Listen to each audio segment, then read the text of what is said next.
Hi boys and girls, my name is Ashley Gardner and I'm the Director of Children's Ministries at MLEPC. So glad that you are joining us today for our Bible story.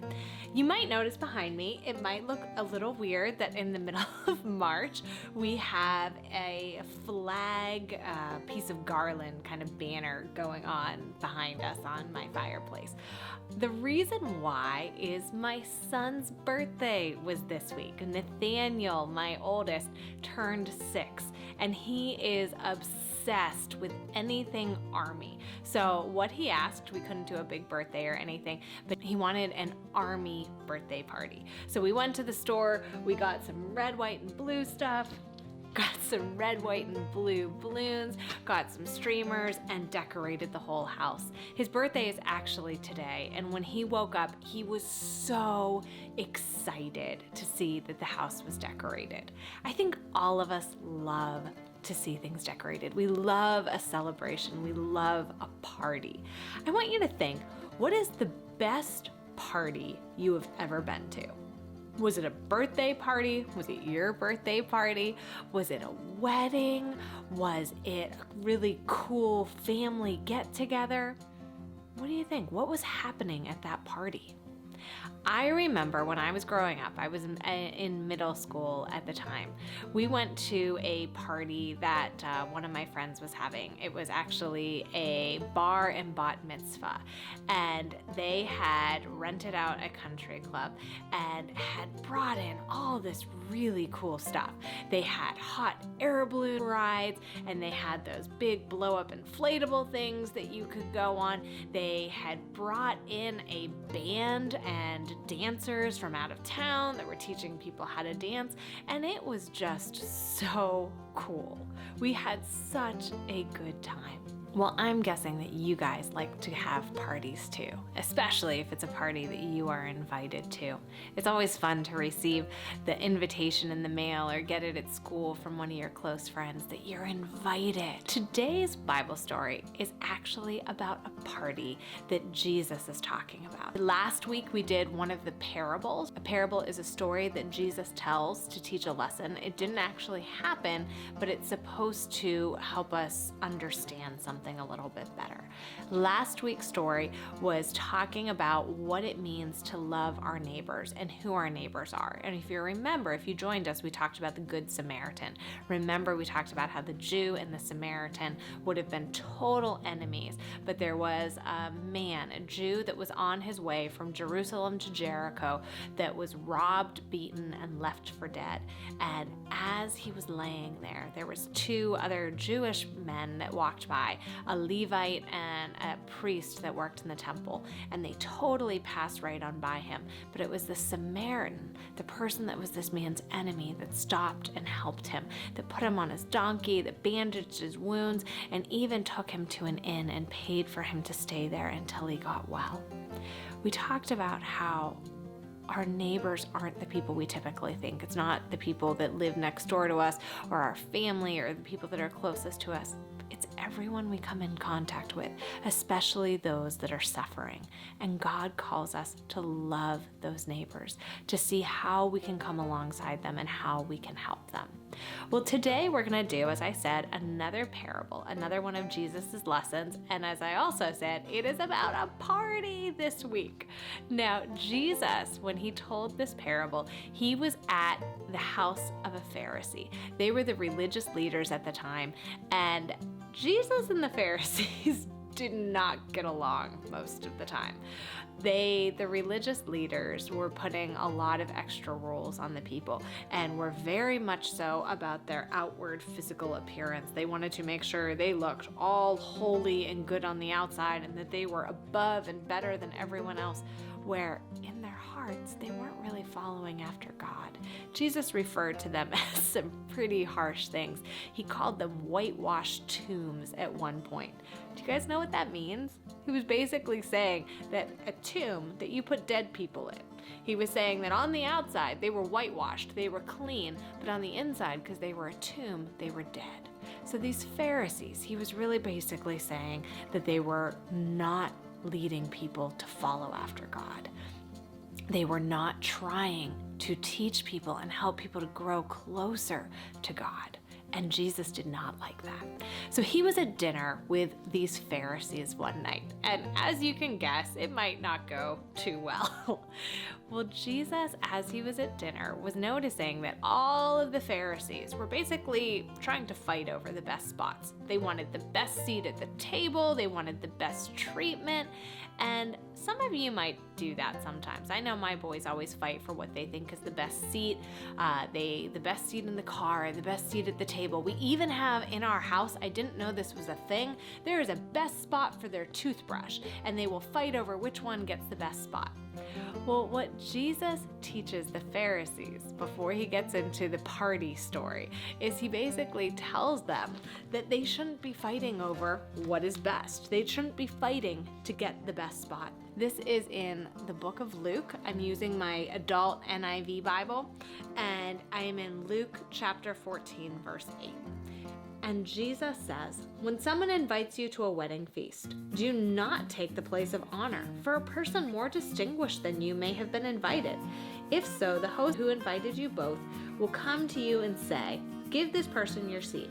Then humiliated, you will have to take the least important place. But when you are invited, take the lowest place, so that when your host comes, he will say to you, friend, move up to a better place. Then you will be honored in the presence of all the other guests. For all those who exalt themselves will be humbled, and all those who humble themselves will be exalted. So he's saying to the Pharisees, anyone who's trying to make themselves look better, take the better spot, do better things, those are the people that are going to get torn down.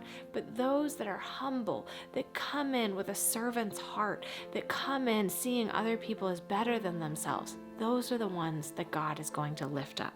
So in this conversation, Jesus then tells the Pharisees that if they throw a party, if they throw a luncheon, that they're not supposed to invite their friends, their family, the rich people. Jesus tells them, but when you give a banquet, invite the poor, the crippled, the lame, and the blind, and you will be blessed. Although they cannot repay you, you will be repaid at the resurrection of the righteous. So you will be repaid in heaven. It's at this point that someone that's at this dinner calls out. This is at verse 15, and they said, when one of those at the table with him heard this, he said to Jesus, blessed is the one who will eat at the feast in the kingdom of God. So they're saying, blessed is the one who's going to eat at God's table in heaven. Blessed is that person. And Jesus is going to challenge them a little bit with this right now. So we're going to read, and this is called the parable of the great banquet. This is starting at 16. Jesus replied, a certain man was preparing a great banquet and invited many guests. At the time of the banquet, he sent his servant to tell those who had been invited, come, for everything is now ready. But they all alike began to make excuses. The first said, I've just bought a field and I must go see it. Please excuse me. Another said, I've just bought 5 yoke of oxen and I'm on my way to try them out. Please excuse me.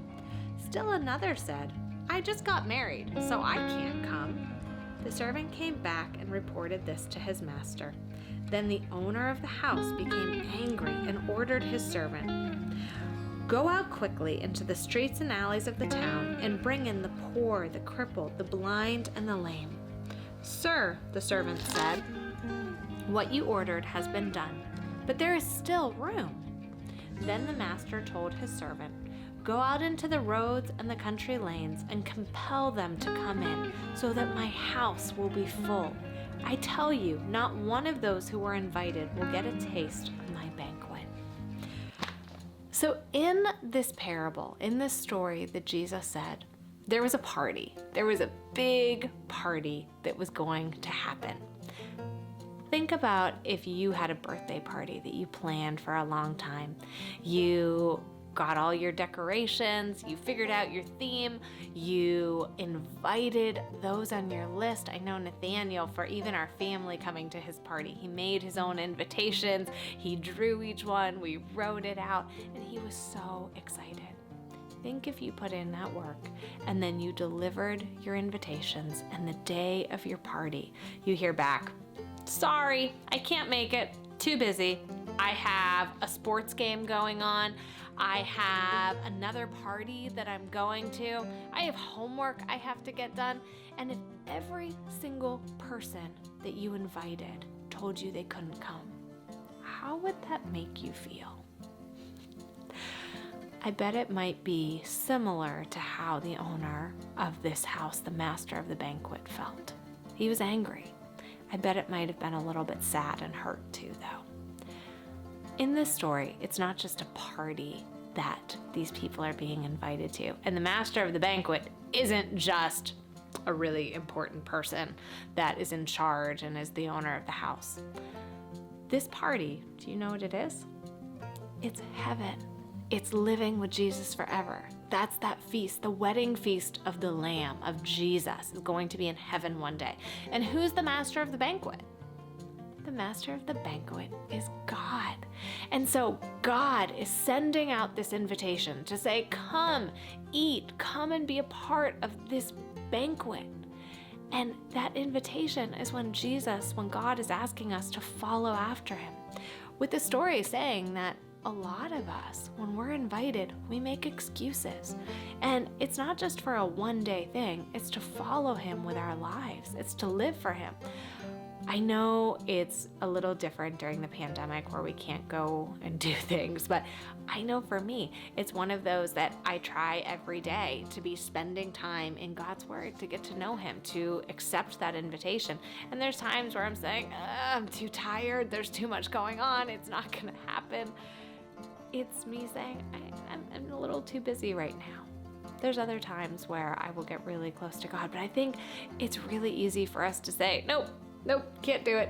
Too busy. Sorry, just bought some oxen, just bought a field, just got married.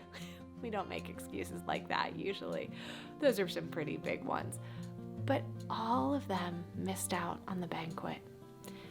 When we say we're too busy and when we do it all the time, we miss out on time with God. We miss out on getting to know him. We miss out on spending that time every day with him and getting to hear his voice and what he really wants for us. And then we miss out on that banquet one day too. I think it's so important to be getting close to God every day, but being with him in heaven is such a big thing. Jesus made a way for us by dying on the cross, but we have to follow after him. We have to have a relationship with him and have him in our hearts. Now, did God just say when they said they were too busy for the banquet, did he just say, okay, we're canceling the party? No.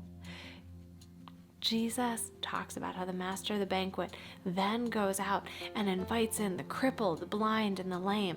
These were people back in Bible times that I don't think they probably would have been allowed to the party with the Pharisees. They would not have been seen as people they could associate with, that they could be friends with.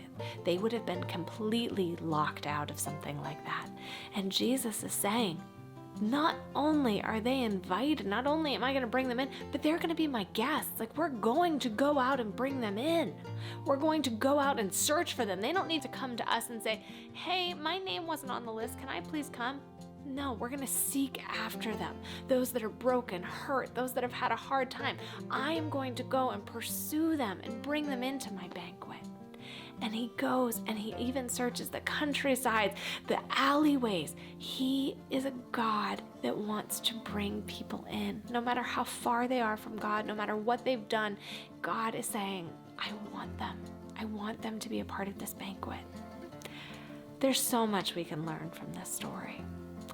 First, I want us to know, like I said before, that we need to not make excuses. We need to answer that invitation. It's a party. It's getting to be with Jesus for the rest of your life and for the rest of eternity. I cannot tell you how much I love God and how much I have learned about him. And it's not just a one-time asking him into your heart.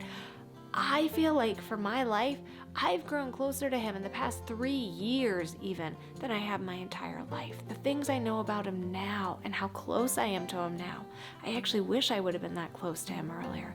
God continues to bring us close to him. It's not just a one and done kind of thing. So we need to continually be answering that invitation to come and sit at his banquet feast, to come and be with him, to come and be in his presence.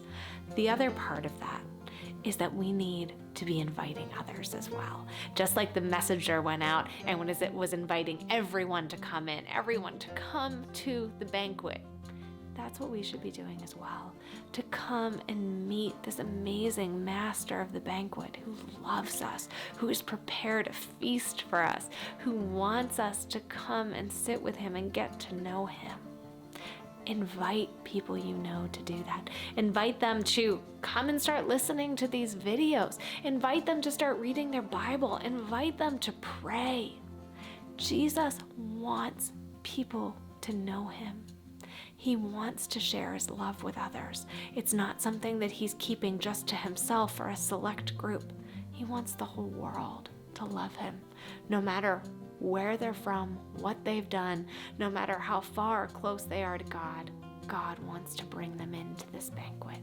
And you can help with that by telling people about Jesus. This is going to be such an amazing party one day. The wedding feast of the Lamb. It's going to be so exciting. It talks about in heaven how there's no tears, there's no sadness, there's nothing bad, absolutely nothing. It's going to be being in the presence of God, getting to see him face to face, and truly getting to worship him.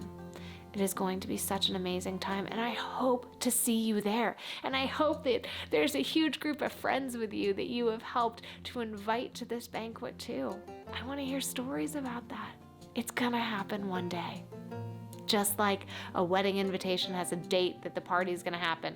The wedding invitation, we don't know when that party's happening yet, but God knows that date, and it is going to be the best party that you've ever been to. I promise, by far. I hope to see you there. I hope you guys liked the story this week. I miss you. Have a wonderful week, and God bless. Thanks.